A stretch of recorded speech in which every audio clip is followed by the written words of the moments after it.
नमस्कार दोस्तों, मैं हूं विनोद भेनवाल। आज मैं अपने घर उल्लासनगर से निकल रहा हूं गुजरात के पवित्र गिरनार पर्वत की यात्रा पर। ये सिर्फ एक सफर नहीं, बल्कि आस्था और श्रद्धा से जुड़ी यात्रा है। तो आइए मेरे साथ इस पूरे सफर पर चलते हैं, घर से लेकर गिरनार के पवित्र शिखर तक। उल्लासनगर स्टेशन पहुंच चुका हूं।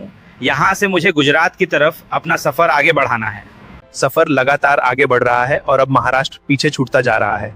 खिड़की के बाहर बदलते नजारे बता रहे हैं कि मैं अपनी मंजिल के करीब बढ़ रहा हूँ। मन में गिरनार के दर्शन की उत्सुकता और बढ़ती जा रही है। आखिर वो पवित्र पर्वत सामने आएगा जिसके दर्शन के लिए मैं इतनी दूर। मेरी यात्रा गुजरात के जूनागढ़ की ओर बढ़ रही है। यही वह शहर है जहां से गिरनार की पवित्र यात्रा आगे शुरू होगी। इतने लंबे सफर के बाद मन में बस एक ही इच्छा है, जल्द उस कदम पर हम जहां से हजारों गिरनार की कठिन चढ़ाई शुरू करते हैं। अब मंजिल पहले से कहीं ज्यादा करीब महसूस हो रही है। ट्रेन चल पड़ती है और अब उल्लासनगर पीछे छूट रहा है और खिड़की के बाहर बदलते ये नजारे देखकर मन में एक अलग ही उत्साह है। मेरा रास्ता अब गुजरात की ओर है, जहां मेरा इंतजार कर रहा है गिरनार, एक ऐसी पवित्र धरती जहां पहुंचने के लिए हजारों सीढ़ियां चढ़नी। आखिरकार मैं जूनागढ़ पहुंच चुका हूं। महाराष्ट्र के उल्लासनगर से शुरू हुआ मेरा सफर अब उस शहर में आ गया है जहां से गिरनार की पवित्र यात्रा आगे बढ़ती है। अब यहां से मेरा अगला पड़ाव है गिरनार की तलहटी। दिल में श्रद्धा है और मन में बस एक ही इंतजार, उस पवित्र पर्वत के दर्शन का।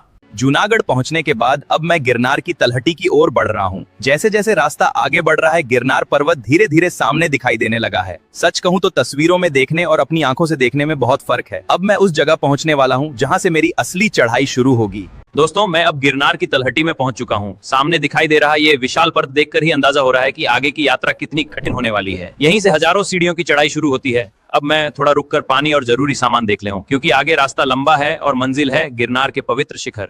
जय गिरनार। दोस्तों, अब वो पल आ गया है जिसका मुझे इंतजार था।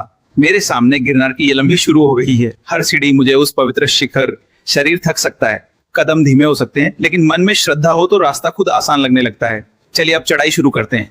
रास्ते में पानी और खाने पीने की कुछ सुविधाएं मिल जाती हैं, लेकिन लंबी यात्रा है, इसलिए जरूरी सामान साथ रखना बेहतर है। मैं ऊपर बढ़ रहा हूँ। गिरनार की आध्यात्मिकता और गहरी महसूस हो रही है।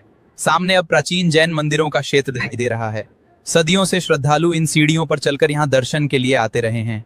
इतनी कठिन चढ़ाई के बीच इन मंदिरों को सामने देखकर थकान कुछ पल के लिए। गिरनार की इस कठिन चढ़ाई में एक के बाद एक पवित्र स्थान सामने आते जा रहे हैं। अब मैं अंबाजी मंदिर की ओर बढ़ रहा हूँ। यहाँ पहुंचकर मन में एक अलग ही शांति महसूस होती है। लेकिन मेरी यात्रा अभी खत्म नहीं हुई है। अभी आगे और ऊंचाई बाकी है और मुझे गिरनार के ऊपरी पवित्र स्थलों तक पहुंचना। अंबाजी माता के दर्शन के बाद अब चढ़ाई और कठिन होती जा रही है। सांस तेज हो रही है, पैरों में थकान भी है, लेकिन मन अभी भी मजबूत है। गिरनार की ही चढ़ाई शायद इस यात्रा की सबसे बड़ी परीक्षा है। हर कदम के साथ शरीर जवाब देता है, लेकिन अब मेरी कोशिश है कि बिना डरे रुके नहीं। मैं गिरनार की सबसे कठिन चढ़ाई के अंतिम हिस्से में पहुंच चुका हूँ। यहाँ हवा भी अलग महसूस हो रही है और हर कदम के साथ ऊंचाई बढ़ती जा रही है। शरीर पूरी तरह थक चुका है, लेकिन मन में गुरु दत्तात्रेय के दर्शन की आस मुझे आगे बढ़ा रही है।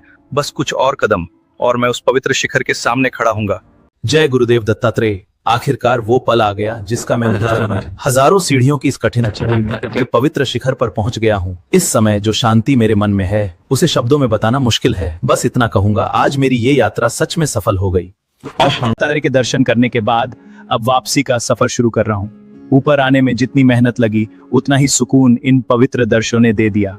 अब इन्हीं सीढ़ियों से धीरे धीरे नीचे उतरूंगा, लेकिन दिल में गिरनार की ये यात्रा और यहाँ मिले अनुभव हमेशा के लिए बस गए हैं। आज उल्लासनगर से शुरू हुई मेरी ये यात्रा गिरनार की पवित्र धरती तक पहुंची और गुरु दत्तात्रेय के दर्शन के साथ पूरी हुई।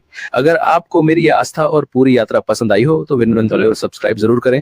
ऐसी ही सच्ची और वास्तविक यात्राओं में फिर मिलेंगे। जय गिरनार, जय गुरुदेव दत्तात्रेय।